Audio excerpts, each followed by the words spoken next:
এক খোদা ভিন্ন অন্য কারো কাছে প্রার্থনা করো না। যা কিছু চাও শুধু তার কাছে চাও।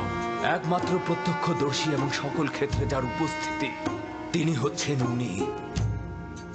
যদি সঙ্গী চাও তাহলে তিনি হচ্ছেন তোমাদের সঙ্গী, তোমাদের অভিভাবক। যদি সংরক্ষক ও প্রহরী চাও তাহলে তিনি তোমাদের তত্ত্বাবধায়ক। যদি নিয়ামত দানকারী চাও তবে তিনি তোমাদের নিয়ামত দানকারী এবং পরওয়ারদিগার। এবং যদি উপদেশ ও নসিহত চাও তবে তিনি তোমাদের উপদেশ দাতা ও উত্তরাধিকারী। যা কিছুই মাখলুকাতের কাছে অন্বেষণ করো তার সবকিছুই একজনের কাছে রক্ষিত। আফসোস, খোদা ভিন্ন যদি অন্য কারো কাছে হস্ত উত্তোলন করো তাহলে অগণিত মাখলুকাত অপমানিত হবে। যদি কাল বা পরশু কিয়ামতের দিন খোদাবন্ধ ইনসাফ সহ জাহির হন তাহলে তো অসংখ্য পর্দা ছিন্ন ভিন্ন হয়ে যাবে। যদি তিনি ইনসাফ সহকারে সৃষ্টির দিকে নজর দেন, যদি কিয়ামতের দিন খোদা তাআলা মুসলিমের আর্তনাদ শোনেন তাহলে অসংখ্য গুনাহগার আমির ওমরা পাপী তাপী বন্দী হয়ে যাবে। অতএব আখিরাতের সফরের জন্য রসদ সঞ্চয় করো এবং কাল কিয়ামতের জন্য নিজেদের আমলকে সংশোধন করে নাও। ফায়েকের মতো সবাই সফরের জন্য প্রস্তুত হও, কেননা সকলকে এই পথেই যেতে হবে।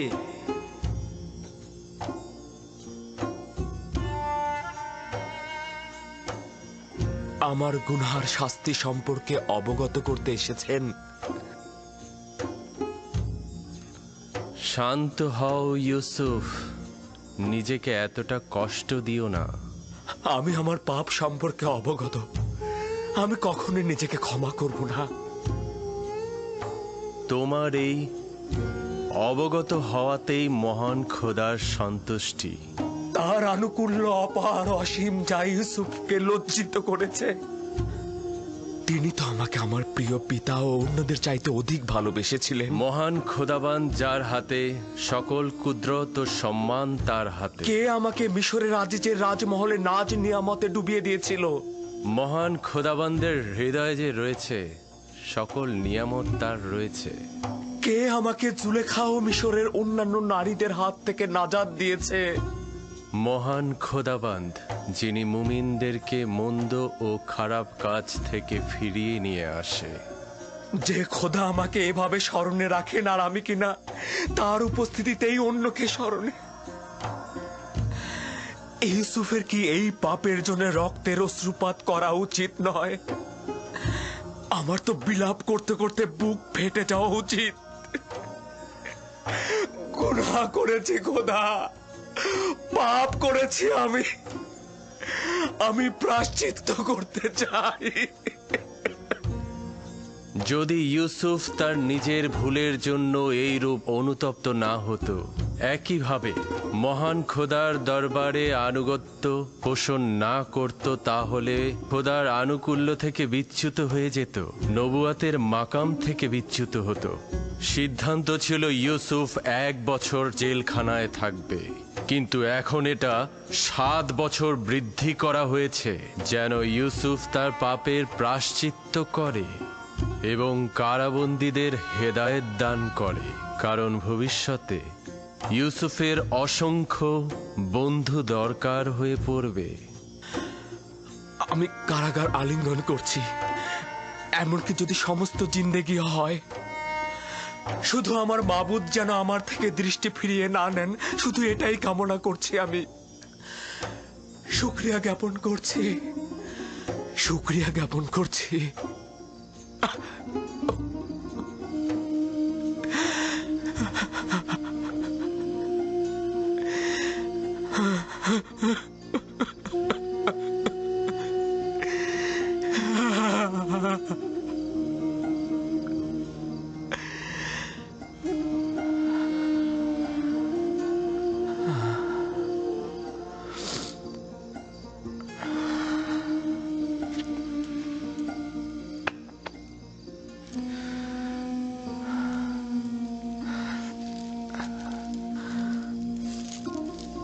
আমি দুঃখিত, তোমাদের ঘুমের ব্যাঘাত ঘটালাম। সব সময় একটাই দোয়া করবে, খোদা তাআলা যেমন আমাদেরকে ঈমান দান করেছেন তেমনি তা যেন ফিরিয়ে না নেন। সব সময় বলবে, হে পরওয়ারদিগার, আমাকে হেদায়েতের পর আমার অন্তরকে ধ্বংস ও অন্ধকারে নিক্ষেপ করো না।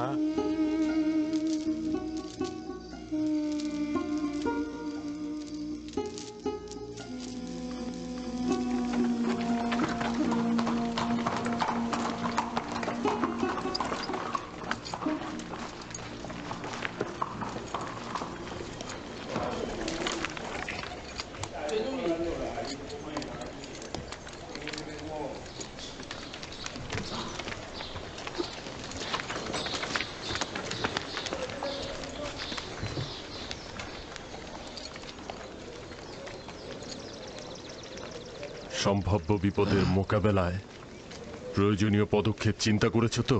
জি আলী জনাব, সিপাহী ও গোলামগণ সশস্ত্র অবস্থায় আছে, আর আমাদের কিছু লোক সাধারণ মানুষের সাথে মিশে আছে। তারা শুধু আদেশের অপেক্ষায় আছে। চেষ্টা করবে নিজেকে সংযত রাখতে, বেহুদা রাগারাগি একদম করবে না।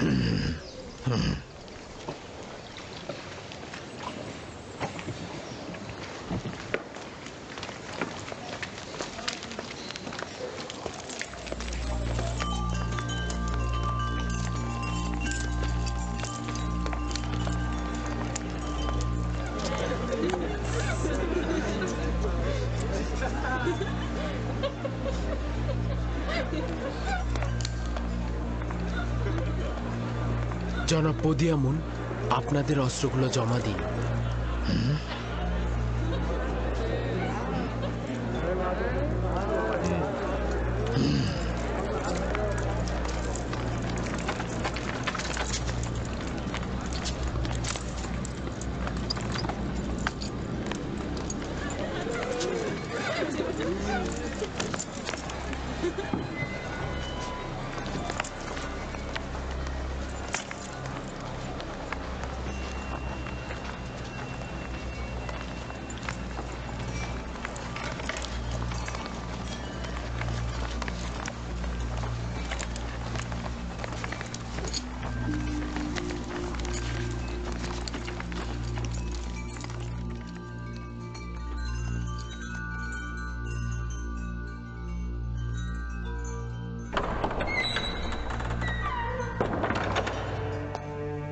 মিশর দেশের মহান বাদশাহ মহান খোদা তৃতীয় আমের হতে প্রবেশ করছেন।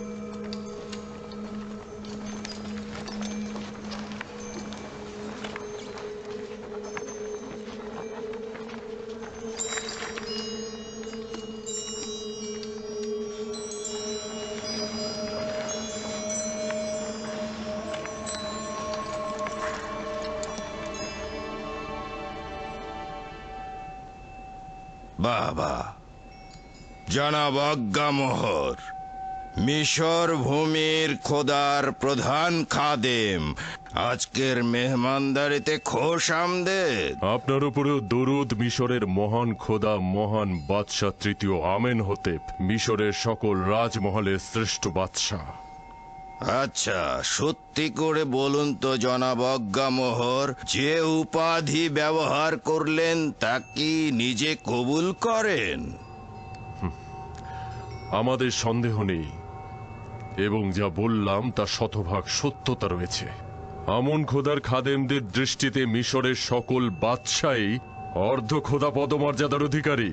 তাহলে উপস্থিত গণ্যমান্যদের কাছে সওয়াল করছি, অজ্ঞামোহরের কথা অনুযায়ী এই পদমর্যাদার অধিকারীর বিরুদ্ধে ষড়যন্ত্রকারীর শাস্তি কি হওয়া উচিত?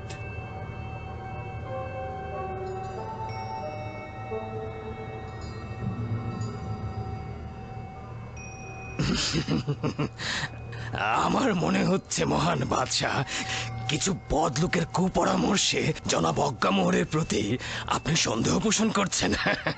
কিন্তু আপনি নিশ্চিত থাকবেন মহামান্য বাদশাহ, মন্দ কথা বলার লোক আমাদের সাথে আপনার সম্পর্কের কোনরূপ ক্ষতি করতে পারবে না, যতই চেষ্টা করুক না কেন।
আজ মিশরের সম্ভ্রান্ত ও অভিজাত সম্প্রদায়ের সম্মুখে একটি নাটক মঞ্চায়ন হবে, যার মূল বীর অভিনেতাগণ হলেন জনাব আজ্ঞামোহর, পদিয়ামুন, আপুপিস ও ইরানুস। আচ্ছা জনাব আজ্ঞামোহর, এদেরকে চিনতে পারছেন?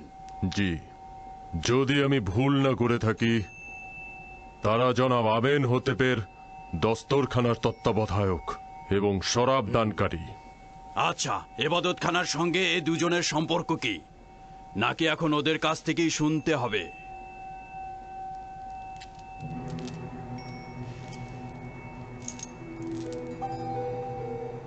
তাদের সঙ্গে আমাদের সম্পর্ক হলো তারা আমুনের অনুসারী, তাদের সঙ্গে অন্য কোনো সম্পর্ক নেই আমাদের।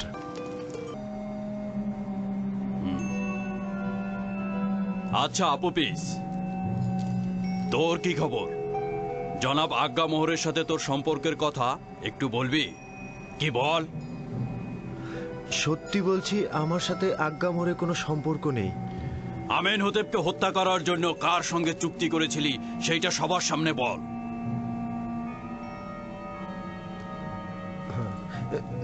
না না না, আমার তো তার সাথে কোনো চুক্তি হয়নি। কিন্তু তুই জেলখানার প্রতিনিধির সম্মুখে স্বীকার করেছিস যে আজ্ঞামোহর তোকে হাজারো স্বর্ণরৌপ্য দিয়েছে এবং তুই বাদশার পেয়ালায় বিষ ঢেলে দিয়েছিস। তোর স্বীকারোক্তি দেওয়ার সময় কয়েকজন জেলখানায় হাজির ছিল। না না, অস্বীকার করব না। তখন আমি জানের মায়ায় বাঁচার জন্য অস্বীকার করেছি। মহামান্য বাদশার জান কতলের ব্যাপারে কি বলবি? কেন এই কাজ করেছিলি? এই ঘটনার সঙ্গে জনাব অজ্ঞামোহরের কোনো সম্পর্ক নেই। আমি যখন খাদ্য তত্ত্বাবধায়ক ছিলাম তখন জনাব বাদশাহ আমার উপরে রাগান্বিত হয়েছিলেন আর আমি ভয় পেয়েছিলাম।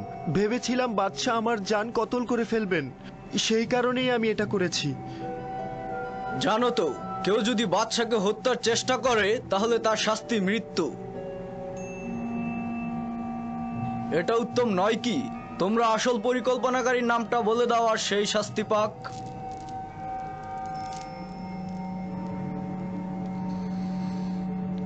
জনাব পুতিফার, কেন জোড়াজুড়ি করে এবাদতখানার খাদেমদেরকে দোষী করতে চাইছেন? সে সবার সম্মুখে আমাদের সাথে তাদের সম্পর্কের কথা অস্বীকার করেছে। আপনি তাহলে আর কি প্রমাণের অপেক্ষা করছেন?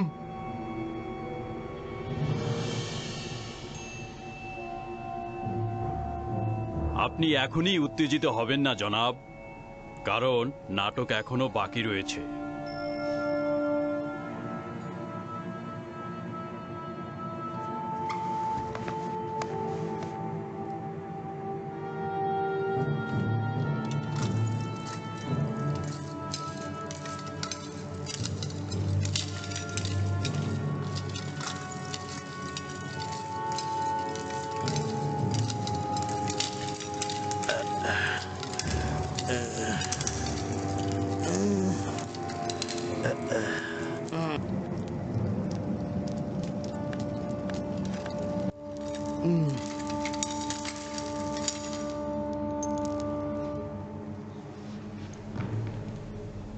জনাব কিমুনি, তুমি জাভিরা জেলখানার সম্মুখে কি করছিলে এবং আপুপিসের সঙ্গে তোমার কি দরকার ছিল? কোনো দরকার ছিল না জনাবে মালিক। আপুপিসের স্ত্রী আর সন্তানেরা আমার কাছে এসে কান্নাকাটি করছিল, তাই ভাবলাম একটু খুঁজে দেখি। সকল জায়গায় খুঁজতে খুঁজতে যখন জাভিরা কারাগারের সামনে গেলাম, আপনার সৈন্যরা আমাকে গ্রেপ্তার করলো। কিন্তু আপুবিস তো জেলখানায় স্বীকারোক্তি দিয়েছে সে তোমার মাধ্যমে জনাব অজ্ঞামোহরের কাছে গিয়েছিল এবং সেখান থেকে হত্যার নির্দেশ পেয়েছে।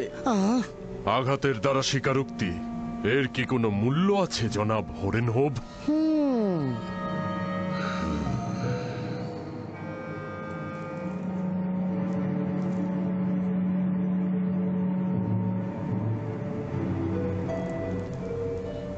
তার মানে তোমার ইরানুস আর আপুপিসের সঙ্গে কোনো সম্পর্ক নেই এবং আমাকে কতল করার কোনো নীল নকশা তুমি করনি?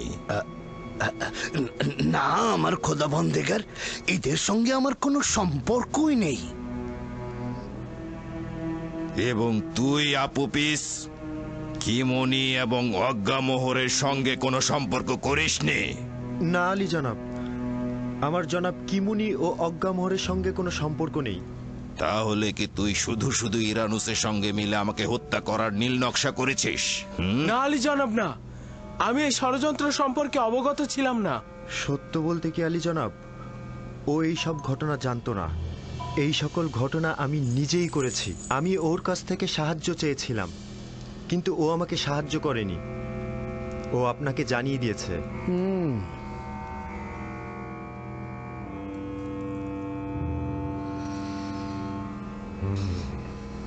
আমার চোখের সামনে থেকে দূর হয়ে যা, নইলে লাগাম ছাড়া হয়ে তোকে হত্যার নির্দেশ দেব।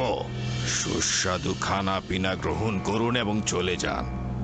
আবারও যদি কোনো ষড়যন্ত্র হয় তাহলে তাকে আমনও রক্ষা করতে পারবে না। চলে যান।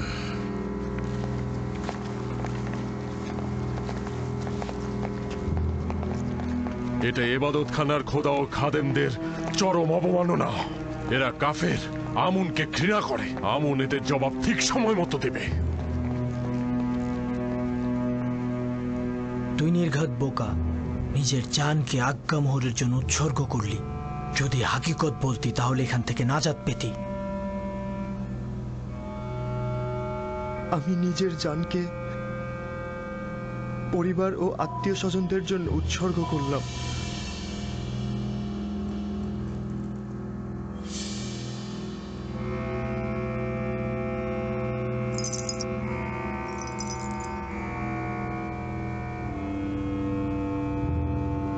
ইরানুস আজাদ পেল, কিন্তু তুই আপুপিস শাস্তি স্বরূপ আগামীকাল তুই ফাঁসির দড়িতে ঝুলবি। এটা অন্যের জন্য শিক্ষা। আর খাদেম কিমনি, তুমি আপাতত চলে যাও, কিন্তু মনে রেখো তোমাদের ইবাদত খানার পাপ অতি শীঘ্রই উন্মোচিত হবে। তখন তোমরাও আপুপিসের মতো ফাঁসিতে ঝুলবে। নিয়ে যাও।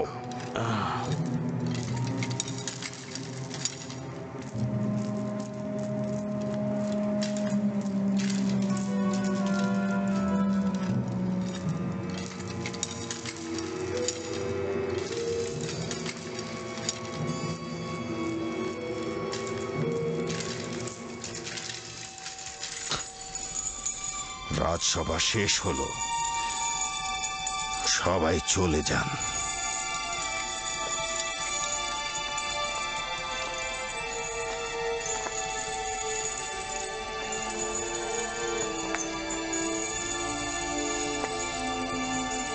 নাটক, দুর্দান্ত একটি নাটক মঞ্চস্থ হলো, আর সবাই দাঁড়িয়ে দাঁড়িয়ে আমেন হোতেবকে অপমানিত হতে দেখলো।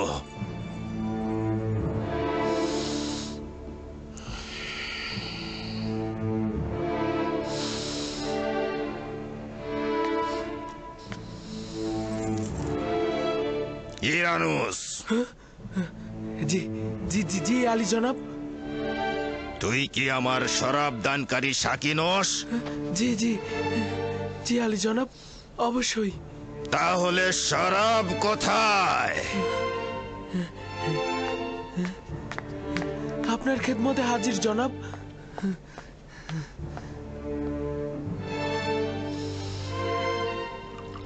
আজ রাতের এই কেলেঙ্কারির দায়ভার তোমার, জনাব পুতিফার।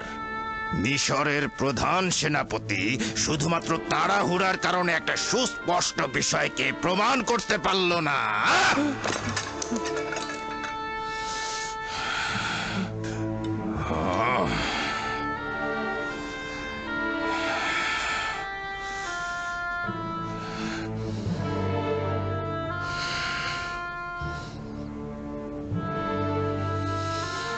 তুমি আমাকে আশ্বাস দিয়েছিলে সব আমাদের অনুকূলে আছে, আর তুমি সেটা প্রমাণ করতে পারবে।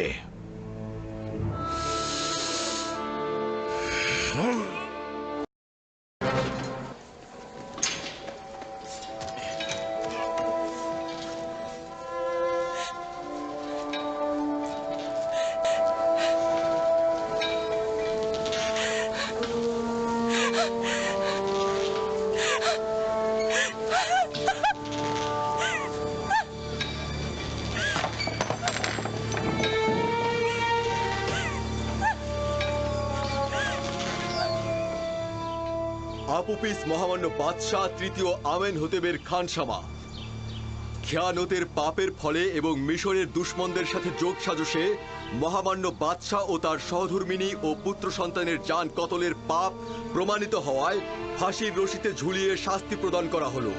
তার দেহ ফাঁসির কাষ্ঠে ঝুলবে যতক্ষণ না পর্যন্ত সে মারা যায়, এবং তার দেহ পাখিদের খাবার হবে। তাকে কখনোই কোনোভাবেই পশ্চিমের কবরস্থানে দাফন করা হবে না, এবং সেখানে চিরন্তন অমরত্বের জিন্দেগি লাভ করতে পারবে না। কখনোই তাকে মমি করা হবে না, এবং সব সময়ের জন্য ধ্বংস হয়ে যাবে সে। কোনো ধরনের বাধাই আমার একাত্মবাদী খোদার নিকট পৌঁছাতে বাধা সৃষ্টি করতে পারবে না। আমি আর তোমাদের ভ্রান্ত আইনের মধ্যে নেই। আমুন খোদা থেকে অতিষ্ঠ হয়ে গেছি আমি। এই আপুপিস, তোর মুখ বন্ধ কর, কাফের বেঈমান। একাত্মবাদী খোদার কাছে চাইছি সে আমাকে কুদরত দান করুক। এই কঠিন মৃত্যুকে যেন আমি সহ্য করতে পারি।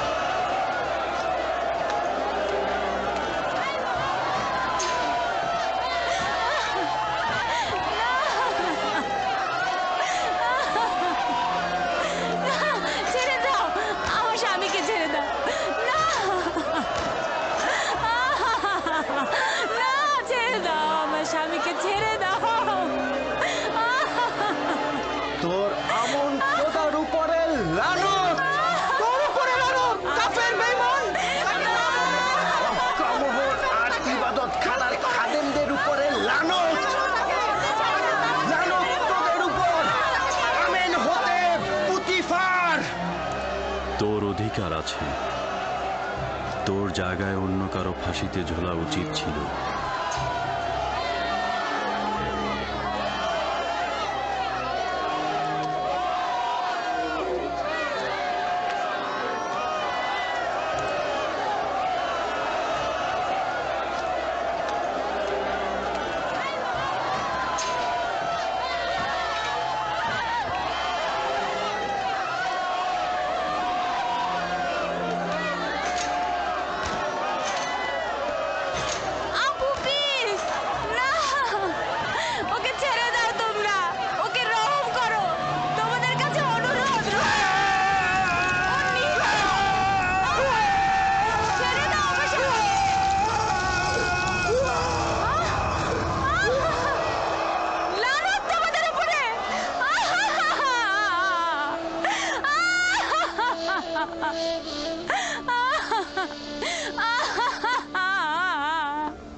হায় আফসোস, যদি ফুরসত থাকতো তবে একাত্মবাদী খোদার সাথে তোমাকে পরিচয় করিয়ে দিতাম। হায় আফসোস, যদি আমার সন্তানকে খোদার পয়গম্বর ইউসুফের সাথে পরিচয় করিয়ে দিতে পারতাম। খুশি হয়েছি যে তুমি নাজাত পেয়েছো। যদি তোমার কিছু হতো তবে আমি খোদার কাছে কি জবাব দিতাম?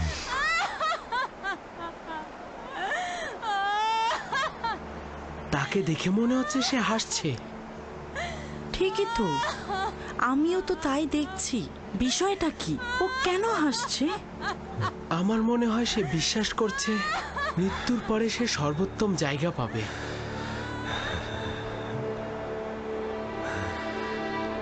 আমি এটা বুঝতে পারছি না, যদি মৃত্যুর পর তাকে মমি করে রাখা না হয় তাহলে সে মৃত্যুর পর উত্তম জায়গা কিভাবে পাবে?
একদিন সত্য ঘটনা ফাঁস হবে এবং আসল নায়ক ফাঁসির কাষ্ঠে ঝুলবে।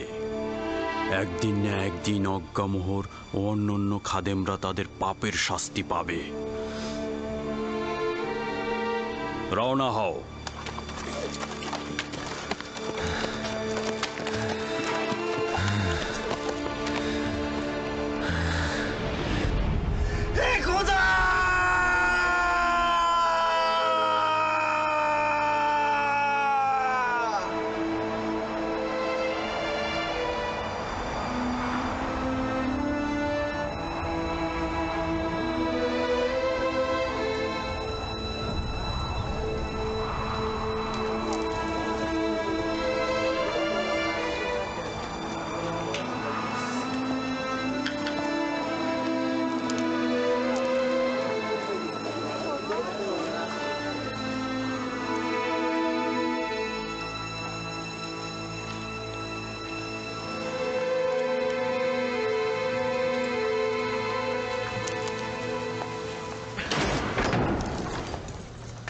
ইউজারশিপ কোথায়? জনাব ইউজারশিপ। ইউজারশিপ, তুমি যেরূপ খোয়াবের ব্যাখ্যা দিয়েছ সেরূপই ঘটেছে। আপুপিস ফাঁসির ধরিতে ঝুলেছে।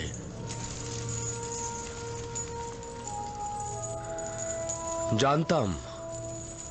সকাল থেকে এখন পর্যন্ত তো আমি তার জন্যই দোয়া করছি, খোদা তাআলা যেন তাকে ক্ষমা করেন। ইরানুস আজাদ পেয়েছে এবং আমেনহোতেবের রাজমহলে সে পূর্বের পেশায় ফিরে গেছে। খোয়াবের এরকম সূক্ষ্ম ব্যাখ্যা কি করে সম্ভব হয়? ব্যাখ্যা বা পূর্বকথন নিজের অনুমান ও ধারণা মাত্র। ইরানুস ও আপুপিসের স্বপ্নের ব্যাখ্যা, হাকিকত ও বাতেন স্বয়ং খোদা তাআলা আমার কাছে প্রকাশ করেছে, নিজে থেকে কিছু বলিনি।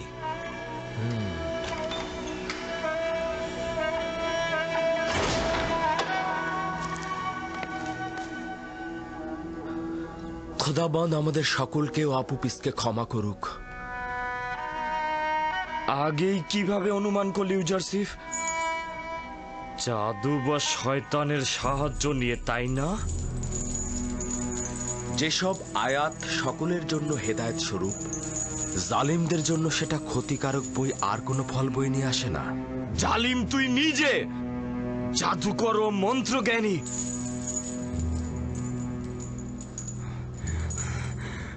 আমি অতটা আহাম্মক নই যে তোর পয়গম্বরী গ্রহণ করব। তুই হচ্ছিস তুই একটা জ্যোতিষী, তুই একটা জাদুকর, তুই একটা জাদুকর ছাড়া কিছুই না।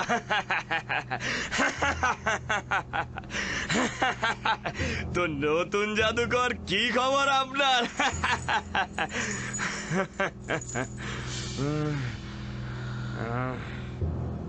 কত বছর বন্দী থাকার আদেশ প্রাপ্ত হয়েছে? কিয়ামত।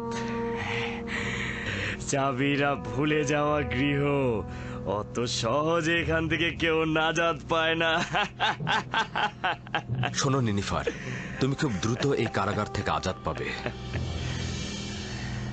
কি বললে?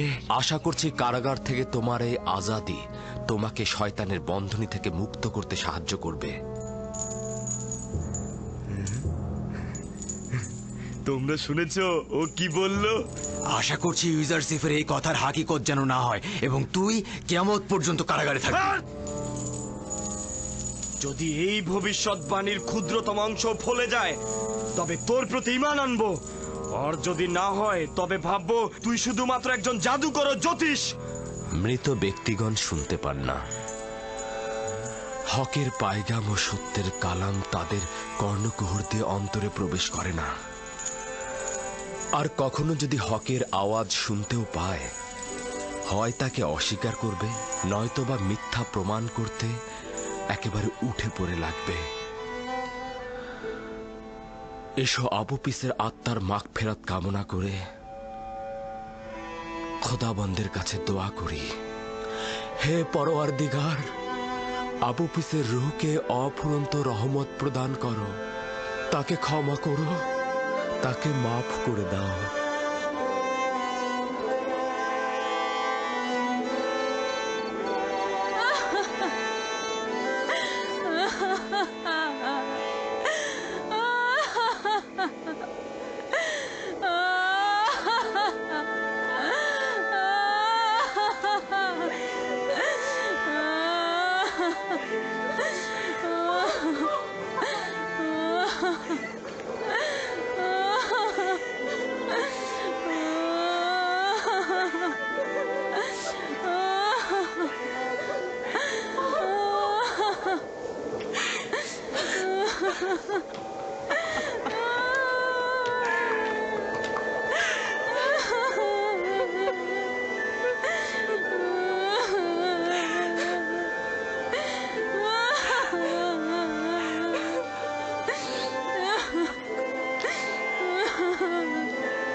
কি দেখছি আমি?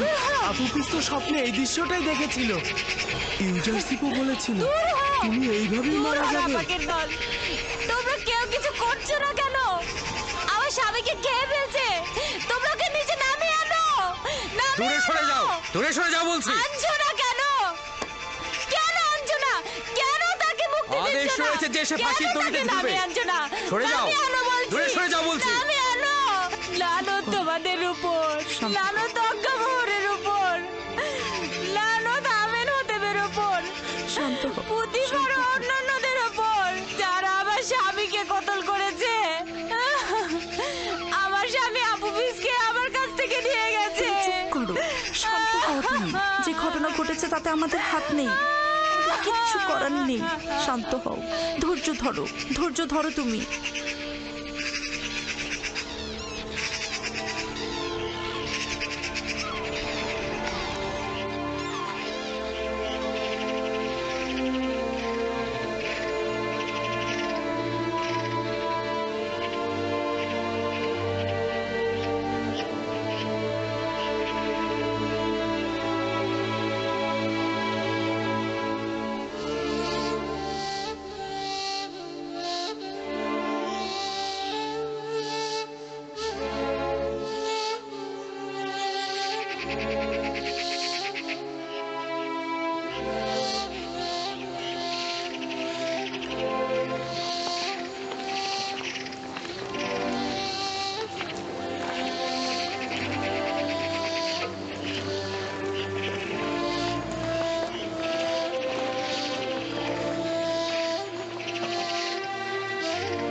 নিনিফার কোপ্তা, তুমি আজাদ হয়েছ।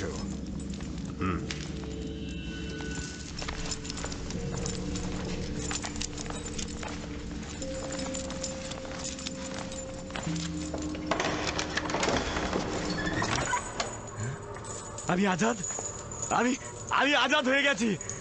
আমি আজাদ, আমি আজাদ হয়ে গেছি। আমি আজাদ হয়ে গেছি। ইউজারশিপ, তুমি মিশরের সবচেয়ে বড় জাদুকর। তুমি সবচাইতে বড় জ্যোতিষী।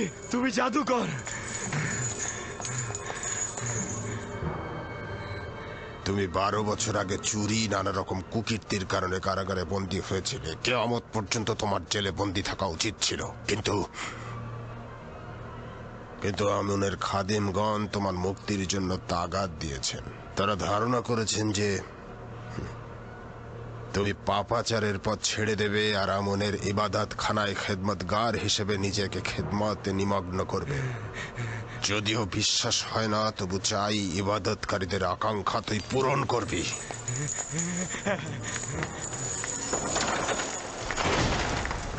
আবারও ইউজারশিপের কথা সত্যি হলো। তার প্রতি আমার দিন দিন ঈমান ও সংকল্প বেড়েই চলেছে। এগুলো সবই খোদার পয়গম্বরদের সত্যতার নিশানা।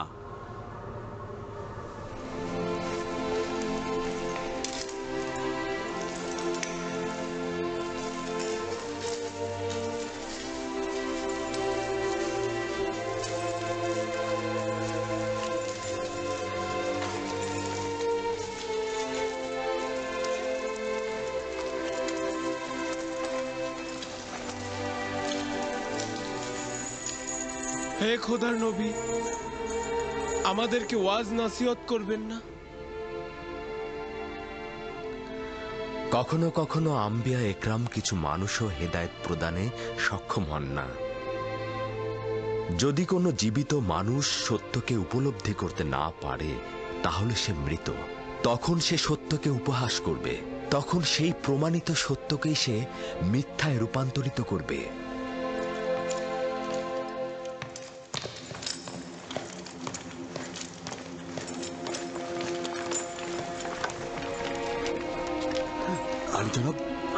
আলী জনাব, কি হয়েছে আলী জনাব? কিছুই হয়নি। চলো যাওয়া যাক।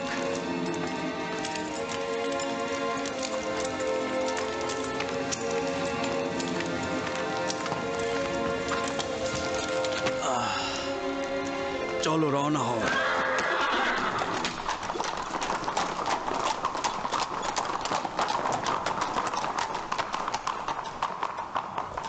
আলী জনাব, নীল নদের তীরবর্তী কিছু উর্বর ও ফলনশীল জমি বাজেয়াপ্ত করা হয়েছিল, সেগুলো তাদের মালিকদের বুঝিয়ে দিতে চাই। কিন্তু ইবাদতখানার কিছু খাদেম তাদের স্বেচ্ছাচারিতা ও সীমালঙ্ঘন চালিয়ে যাচ্ছে।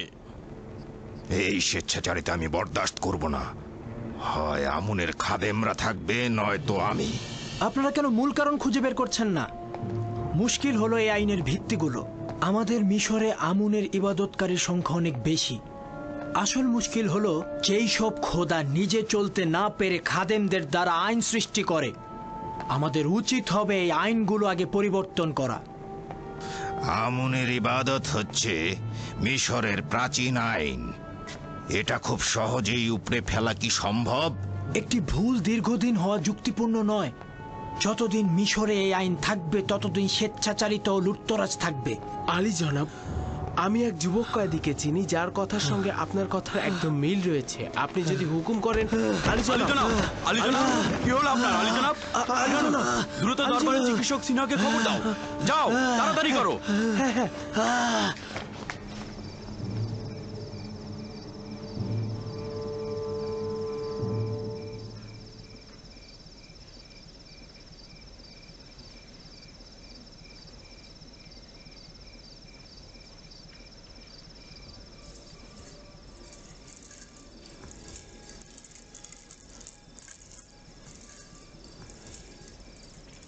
ইরানুসের উচিত ছিল এই সময়ের মধ্যে আপনার পয়গাম মিশরের বাদশাহ আমেন হতেবকে দেওয়া, কিন্তু খবর তো এলো না। সে হয়তো ভুলেই গেছে। এই গুরুত্বপূর্ণ বিষয়টা ইরানুস এত তাড়াতাড়ি ভুলে যাবে? আমরা সব কাজ আঞ্জামের ক্ষমতা প্রাপ্ত নই। সম্ভাবনা আছে তিনি হয়তো বলার অনুমতি দেননি। বুঝতে পারছি না কে সেই, যিনি চান না ইউসুফ তাকে ব্যতীত অন্য কাউকে আশ্রয় গ্রহণ করুক। সেই, যিনি আত্মমর্যাদাপূর্ণ বান্দা ব্যতীত কারো কাছে আনুগত্য পোষণ করেন না। আর তিনি হয়তো ইরানুসকে ভুলে যাবার মন্ত্র দিয়ে দিয়েছেন।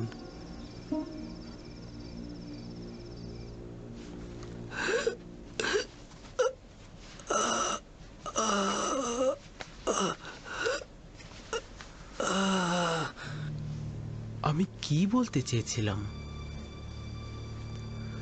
আমি কার বিষয়ে কথা বলতে চেয়েছিলাম?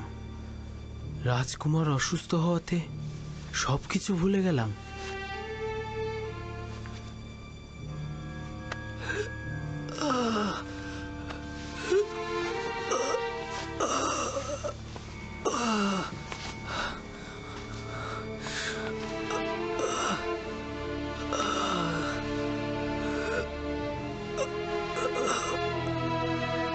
এরকম হাল কেন হলো সিনুহে? তুমি তো মিশরের ও আমার রাজমহলের প্রধান চিকিৎসক। কেন আমেন হতেবের জওয়ানের চিকিৎসা হচ্ছে না? কখনো কখনো কোনো অভিজ্ঞ চিকিৎসকও কিছু কিছু বিমারির চিকিৎসা করতে অক্ষম, আর এটা যা আপনার সেরকমই একটি বিমার। আমাদের বাদশা পুত্রের রোগটা কি? মৃগী রোগ নাকি বেহুশ? এর কোনোটাই নয়। আমার কাছে এই দুই রোগেরই ঔষধ আছে, কিন্তু আমি তো শাহজাদার রোগ নির্ণয় করতেই অক্ষম। তাহলে এখন কি করবে? তার বিমারির তো একটা উপায় বের করতে হবে। আমি তো জাহাপনা আপ্রাণ চেষ্টা করেই যাব যতক্ষণ পর্যন্ত না আমাদের শাহজাদার রোগ নির্ণয় করতে পারছি। আমার মনে হয় আমুনের খাদেমগণই এ রোগের চিকিৎসা করতে পারবে। আমার চিকিৎসার জন্য কোনো জাদুকরের দরকার নেই।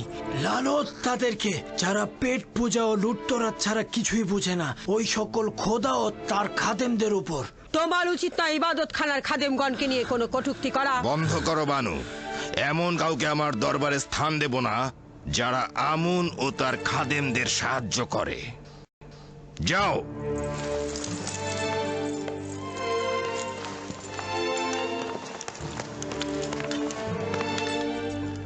আমার রাজমহলে যেহেতু বানু তীরের মতো একজন আমুনের গোয়েন্দা রয়েছে, সেহেতু আমার বিজয় হবে কঠিন।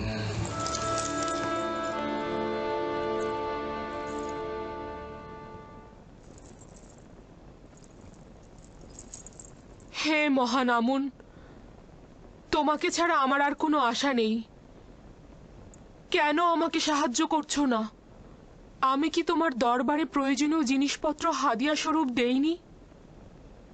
স্বর্ণ মুদ্রা সহ অসংখ্য প্রয়োজনীয় জিনিসপত্র দেইনি?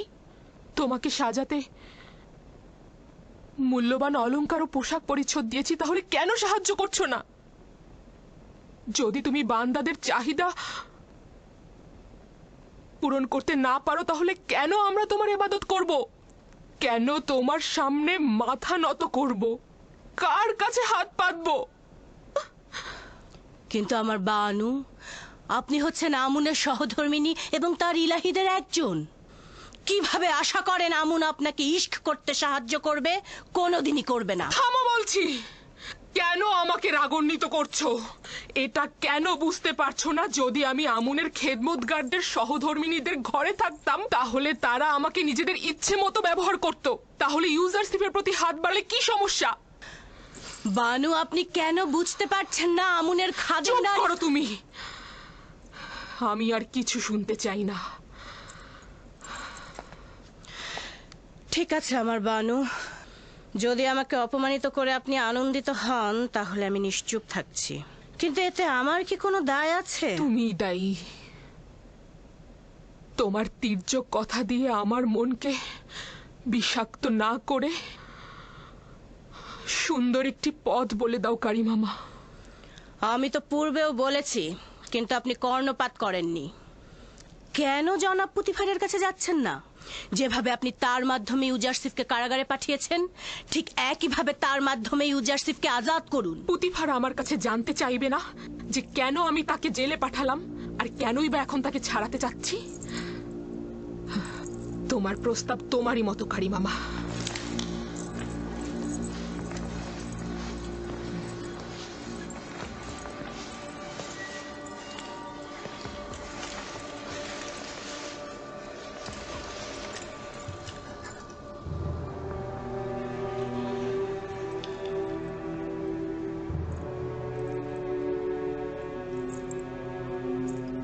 কারিমামা।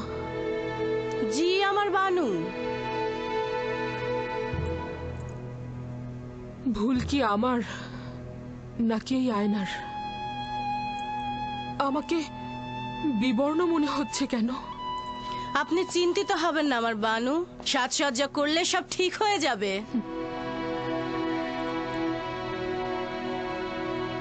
আমি মলিন হয়ে গিয়েছি। যদি এই বিষণ্ণতা এভাবেই অব্যাহত থাকে, তাহলে ইউজারশিপ যেদিন মুক্তি পাবে, তার সামনে কিভাবে দাঁড়াবো? নিজেকে কষ্ট দেবেন না। আপনি এখনো মিশরের সর্বশ্রেষ্ঠ সুন্দরী, অতীতের মতোই সদা প্রফুল্ল, জওয়ান এবং সুদর্শনা।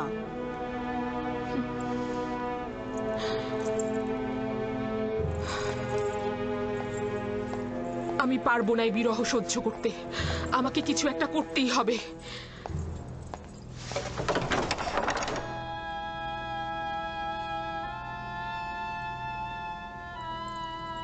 ইউজারশিপ কি করে তালা ভেঙে ফেললো? এমনকি আমি দেখলাম সে এই দরজা স্পর্শও করেনি। তুই নিজেই ভেঙে গেছিস, ঠিক আমারই মতো।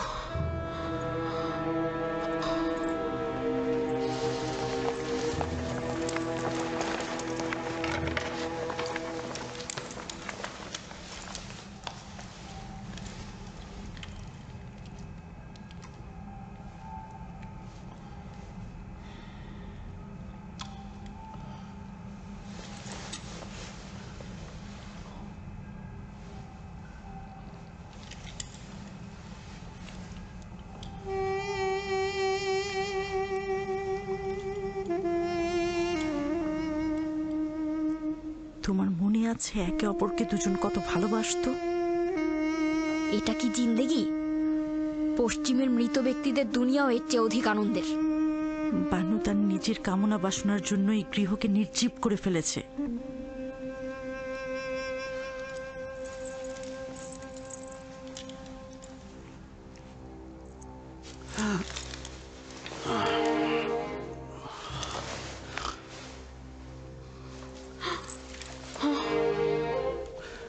দরবারের চিকিৎসক সিনহুকে খবর দাও।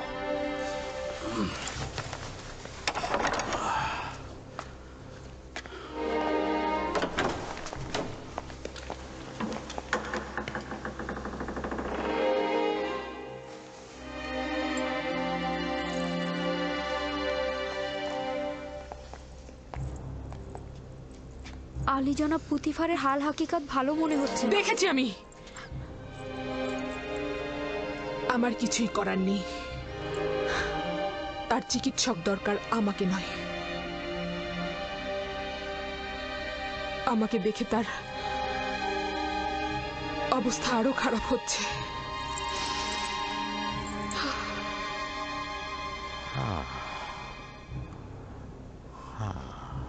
হৃৎপিণ্ড ঠিক মতো কাজ করছে না।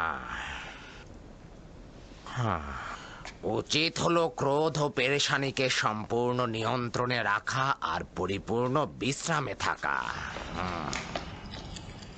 আমি কিছু ঔষধ আপনার জন্য প্রস্তুত করেছি, প্রতিদিন নিয়ম মতো খাবেন।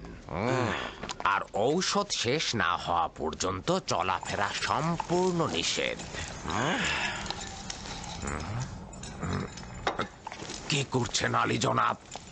আপনার অবস্থা খুবই খারাপ, আপনার বিশ্রাম দরকার। মিশরের শ্রেষ্ঠ চিকিৎসক সিনহুর কথায় বিশ্বাস থাকা সত্ত্বেও বিশ্রাম নিতে পারছি না। চলাফেরা আপনার জন্য বিপজ্জনক। মিশরের অর্থমন্ত্রী দিনরাত আমাকে তালাশ করে যাচ্ছে, কিন্তু তোমাকে কথা দিচ্ছি ফিরে এসে তোমার উপদেশ অক্ষরে অক্ষরে পালন করব।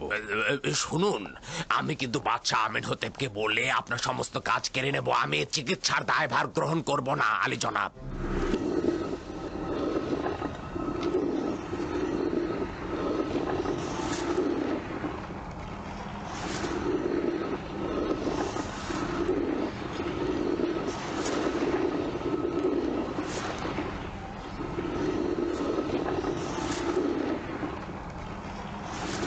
দেখেছো কারি মামা, জাতাকলটা গমগুলোকে কিভাবে পিষে দিচ্ছে। সময়ও ঠিক এভাবেই মানুষকে পিষে দেয়।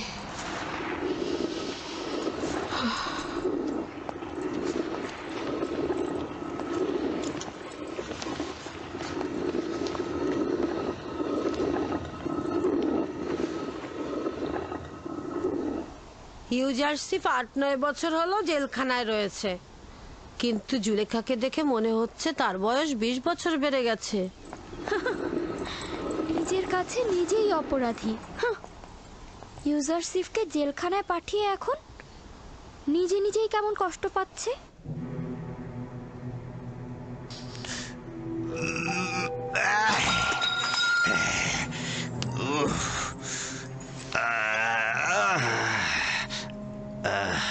এই মাথা ব্যথা আমাকে কতল করে ফেলবে।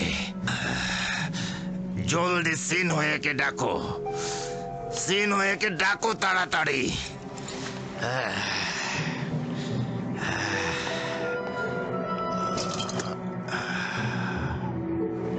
যাও।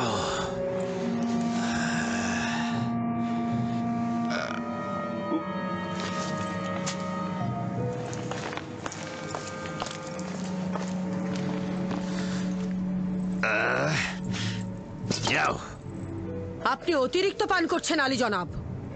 আপনার মাথা ব্যথা বিমারির মূল কারণ এই শরাব। আমার একমাত্র আরামের ঔষধ এটাই।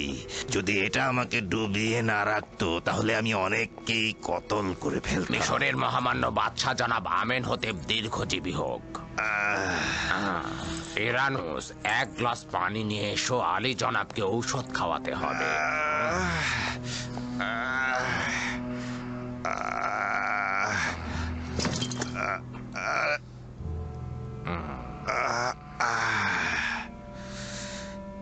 তুমি কি চাও বানুতি যে আমার মাথা ব্যথা ভালো হোক? যদি তাই চাও তাহলে কেন মাথা ব্যথার কারণ ফাঁস করছো না? আপনার মাথা ব্যথার মূল কারণ অতিরিক্ত শরাব পান। এটা কিন্তু আমি আগেই বলেছিলাম বানু, কিন্তু মিশরের মহান বাদশাহ আমার কথা বিন্দু মাত্র কর্ণপাতই করেন না। আমার একমাত্র ঔষধ হচ্ছে শরাব, আর শরাবই পারে আমাকে প্রশান্তি দিতে। সাময়িক প্রশান্তি হলেও এটা আপনার মৃত্যুর কারণ হবে। কেন বাহানা করছো? আমার মাথা ব্যথা কমাতে পারে এমন কিছু বলো। আলী জনাব, আমাকে মাফ করবেন, যদি আপনি শরাব ত্যাগ না করেন তাহলে আমি বাধ্য হব আপনার অস্ত্রোপচার করতে আর মাথার থেকে মগজের পোকাগুলো বের করে নিয়ে আসতে। যে পোকাগুলো আমার মগজ খাচ্ছে এবং আমাকে কষ্ট দিচ্ছে সেগুলো হলো আমুনের ইবাদতখানার খাদেম, এবং যতদিন পর্যন্ত না তাদের খতম করছি আমি সুস্থ হব না। আমি সুস্থ হব না, আর অস্ত্রোপচারও করব না, কারণ মগজে অস্ত্রোপচার মানে জীবিত থাকার সম্ভাবনা খুব কম। তাহলে শরাব ত্যাগ করুন। কি বললে এটা? শরাব ত্যাগ করব?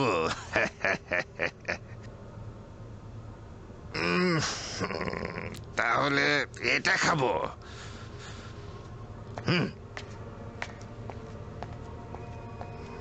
আজকের শরাবটা খুব ভালো বানিয়েছিস আনুস, কম পরিমাণ দিয়েছিস, কিন্তু আমি শুধু আমার চিকিৎসা শাস্ত্রের জ্ঞান দিয়ে বলতে পারি যে বিপদে রয়েছেন, নিজের দিকে লক্ষ্য রাখবেন। তার মানে কি তোর সময় ফুরিয়ে এসেছে আমেন হতে?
কি করছো ইউজারশিপ? ফুল গাছগুলোর পরিচর্যা করছিলাম। সে যে কাজটি করে একেবারে জীবন দিয়েই করে। ইউজারশিপের কাছে কোনো পার্থক্য নেই, হোক সেটা ফুলচারা রোপণ, হোক সেটা ইনসানদের হেদায়েত।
বাইরে, সকলে বাইরে যাও।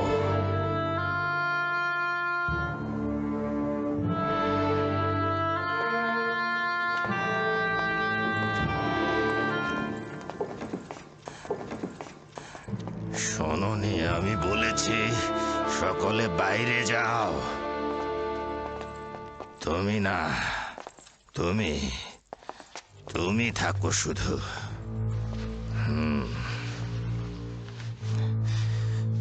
যা বলছি ভালো করে শুনবে।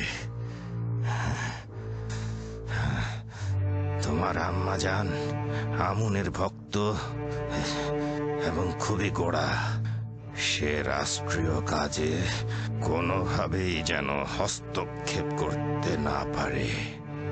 আমাকে মমি করার পর আমি যে কবরটা তৈরি করেছি সেখানে আমাকে দাফন করবে, কিন্তু আমুনের কোনো কিছু আমার সঙ্গে দিয়ে দেবে না। কারণটা হলো এই যে আমি আমুন খোদাকে বিশ্বাস করি না। আর একটা কথা, আমুনের খাদেমগণ বিপজ্জনক, আর আমুনের খাদেমগণ আইন নিজেদের ভোগে ব্যবহার করেন আর নিজেদের লাভের জন্য তারা যে কোনো ধরনের কাজ করতে পারে। তাদের বিশ্বাস করবে না, তাদের জোরালো সুপারিশ পুতিফারকে জানাবে। সে বিশ্বাসের খেয়ানত করবে না। তোমার আম্মাজানকে সম্মান করবে কিন্তু বিশ্বাস করবে না। তোমার স্ত্রী নেফ্রদিতিকে ভালোবেসো, তুমি একাধিক সন্তানের অধিকারী হবে। আমি চাই না আমার বংশ নির্বংশ হোক, আর আমার মিশরের ঐতিহ্যকে সমুন্নত রেখো, বিলুপ্ত যেন না হয়ে যায়, বিলুপ্ত না হয়ে যায়। খুব দক্ষতার সাথে রাজকার্য পরিচালনা করবে। আমি তোমার কাছে আশা করছি যে তুমি খুব দক্ষতার সাথে এই পাপাচারীদের অবশ্যই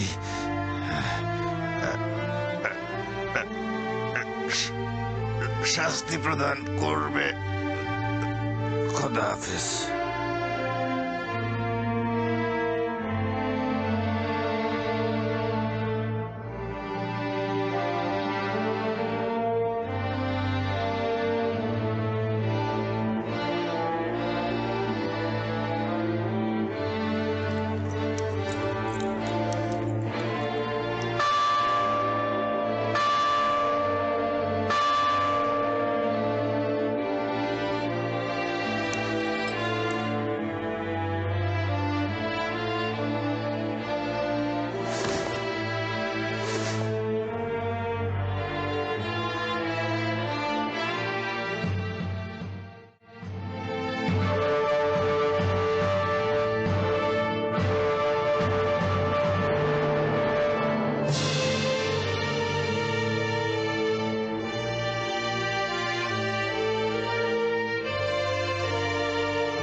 যে সালতানাতের সকল তাজিম অর্ধ নিমজ্জিত থাকিবে। আজ তৃতীয় আমেন হতেবে সূর্য অস্তমিত হলো, আগামীকাল চতুর্থ আমেন হতেবে সূর্য উদিত হবে।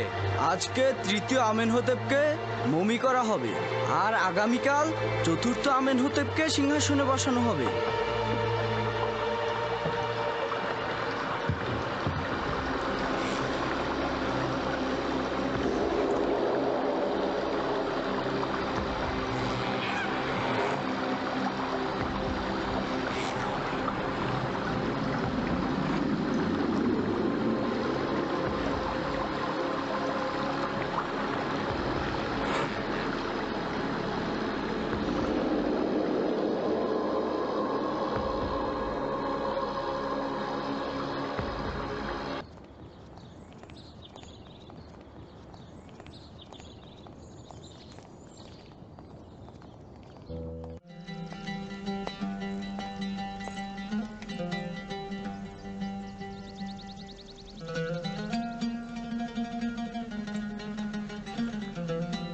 কাকে তাজিম করছো?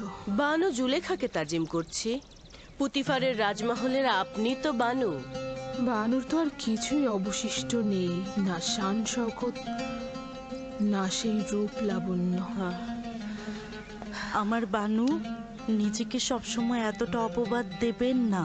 আপনি সবসময় আমাদের কাছে বানু জুলেখায় থাকবেন, বরং অতীতের চেয়ে আরো প্রিয় হবেন। আমার বানু, আপনি তো জানতেন আজ তৃতীয় আমেন হতেবের অন্ত্যেষ্টিক্রিয়া ছিল। জানতাম, কিন্তু আমার মন ভালো নেই। আমার কাছে এই আমেন হতে বা অন্য আমেন হতে কোনো মূল্য নেই। আপনার অংশগ্রহণ করা উচিত ছিল। মিশরের সকল সম্ভ্রান্ত নারী সেখানে ছিলেন। আমার মনে যে আহাজারি চলছে, অন্য কোনো আহাজারি নেয়ার ক্ষমতা নেই আমার।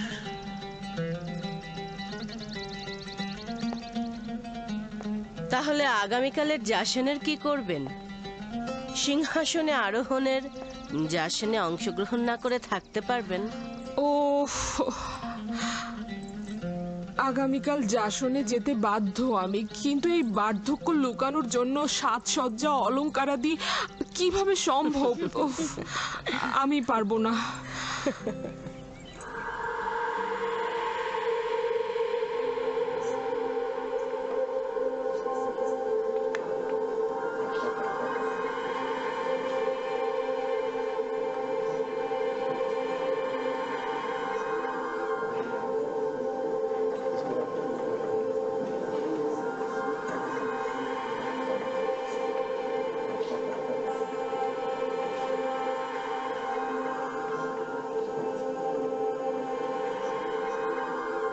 বাদশার সহধর্মিনী নিফারতিতি নাকি এখন মিশরের সর্বশ্রেষ্ঠ সুন্দরী। হ্যাঁ, এখনই দেখতে পাবে, অসম্ভব সুন্দরী সে। নিফারতিতির কথা আমিও শুনেছি, সে কি জুলেখার চাইতেও সুন্দরী? জুলেখার একই অবস্থা হয়েছে। সে নিজেই নিজেকে এই অবস্থায় ফেলেছে।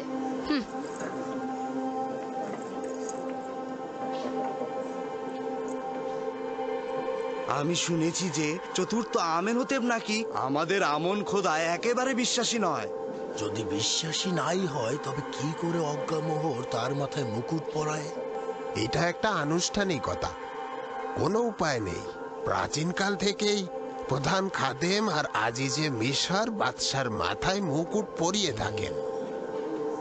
আমার বিশ্বাস যে চতুর্থ আমেনহতেবের হুকুমতকালে মিশরে অনেক উন্নতি হবে। তার আমুন এবং ইবাদতখানার খাদেমদের প্রতি বিন্দুমাত্র বিশ্বাস নেই, আর সেটাই তার জন্য কাল হয়ে দাঁড়াবে।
হে পবিত্র নীল নদ অববাহিকার প্রভু, হে প্রাচীন মিশরের গৌরব ও ঐতিহ্যদাতার প্রভু, হে মহান খোদা আমুনের অংশীদার, মিশরের সাধারণ জনগণকে কুদরত দানকারী, নীলনদকে বশ্যতা ও সুফল দানকারী, মিশরকে উচ্চ মর্যাদায় আসীনকারী এবং মজবুত ভিত্তি প্রদানকারী চতুর্থ আমেন হোতেপ, আমাদের জওয়ান বাদশাকে সকল ফেরাউনের কুদরত এবং শস্য শ্যামল পবিত্র নীলনদ সহ মিশরের উচ্চ মর্যাদা ও সকল কিছুর উপরে তার আনুকূল্য প্রদান করুন এবং তার শক্তি বৃদ্ধি করুন। তাকে দুশমনদের মোকাবেলা করতে এবং মিশরকে উন্নতির শিখরে পৌঁছে দিতে তাকে হেদায়েত দান করুন এবং যোগ্য শাসক হিসেবে তাকে প্রতিষ্ঠিত করুন। একই সাথে তাকে আমুন খোদার প্রতি আনুগত্য আনতে সহযোগিতা করুন।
সাবাস সাবাস ইসমত, এই বাড়িটি নির্মাণে তুমি তোমার দারুণ দক্ষতা দেখিয়েছ।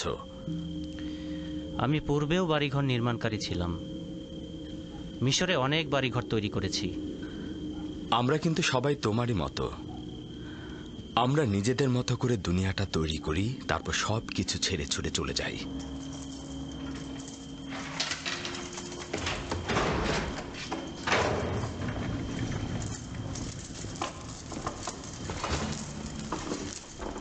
ইউজারশিপ, একটা গুরুত্বপূর্ণ খবর আছে। ইনসানদের জন্য দুনিয়াতে সবচাইতে গুরুত্বপূর্ণ খবর হচ্ছে মৃত্যু, তাই নয় কি? হ্যাঁ, তা তো ঠিকই। ইউজারশিপ, জনাব আমেনহোতেপ মারা গিয়েছেন এবং চতুর্থ আমেনহোতেপ সিংহাসনে বসেছেন। হ্যাঁ, রুটির ঝুড়ি খালি করার সময় আমি তা সিপাহীদের কাছ থেকে শুনেছিলাম। হুকুমতের তাকাত পাহনের ন্যায় স্থায়ী, সবসময় শুধু চালকগণই পরিবর্তন হয়ে থাকে। শুরুতে প্রথম আমেনহোতেপ, তারপর দ্বিতীয় আমেনহোতেপ, তারপর তৃতীয় আমেনহোতেপ, আর আজ চতুর্থ আমেনহোতেপ। আমি বাল্যকালে তাকে দেখেছি, ধারণা করছি সে অন্যদের চাইতে উপযুক্ত হবে। শুনেছ কি ইসমত, তৃতীয় আমেনহোতেপ ঘর বাড়ি ত্যাগ করে চলে গিয়েছেন।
রওনা হও।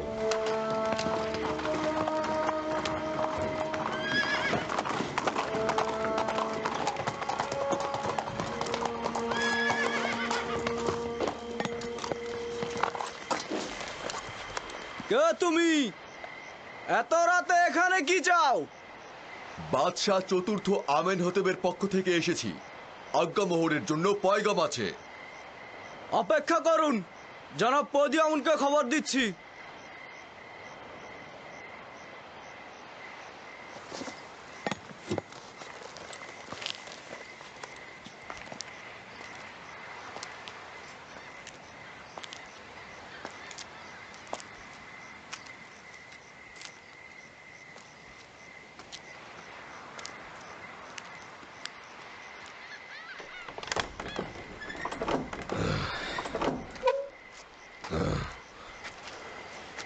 কি হয়েছে? এত রাতে এখানে কি চাও? মিশরের মহান বাদশাহ চতুর্থ আমেনহতেব খোয়াব দেখেছেন। আলী জনাব অজ্ঞামোহর সহ খোয়াব বিশ্লেষণকারীদের তলব করেছেন। ঠিক আছে, তুমি যাও, আমি এখনই অজ্ঞামোহরকে খবর দিচ্ছি।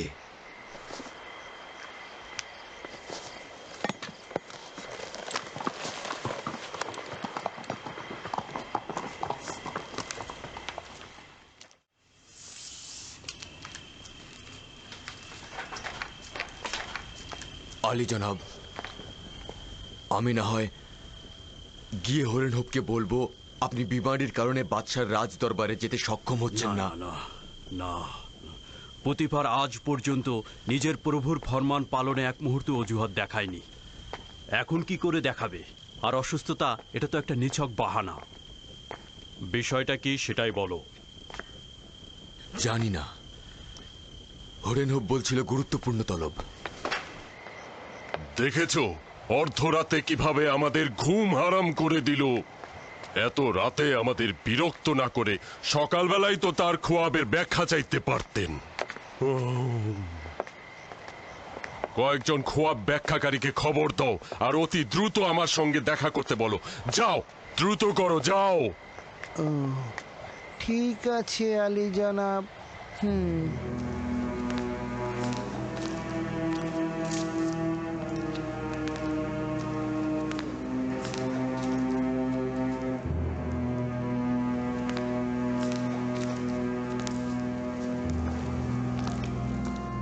আলী জনাব পুতিফার এবং প্রধান খাদেম অজ্ঞামোহর প্রবেশের অনুমতি চাইছেন।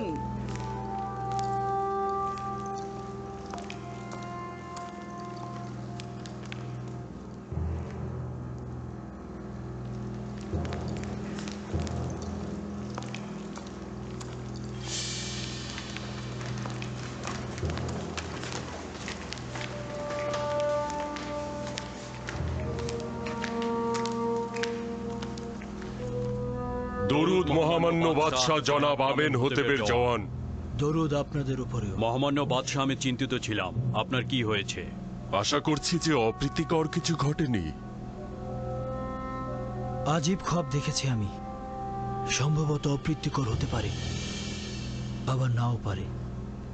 আবার এমনটাও তো হতে পারে যে এটার কোনো ব্যাখ্যাই নেই। বাদশার খোয়াবের ব্যাখ্যা বরকত ও কল্যাণময়ী হবে। বিশ্লেষণকারীদেরকে খবর পাঠিয়েছি, তারা এক্ষুনি হাজির হবে। যাই হোক না কেন, আমাকে অস্থির করে তুলেছে।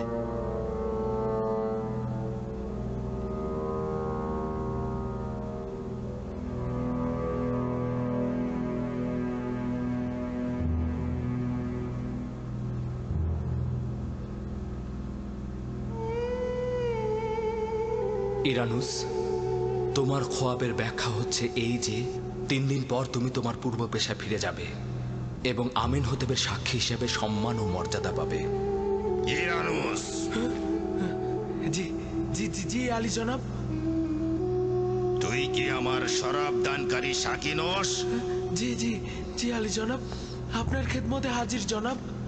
তাহলে শরাব কোথায়? আর আবু পিস, তুমি 3 দিন পর শাস্তি স্বরূপ ফাঁসি কাষ্ঠে ঝুলবে। তোমাকে ঝুলিয়ে রাখা হবে আর পাখিরা তোমার দেহ ঠুকরে ঠুকরে খাবে। ইউজারসিফ।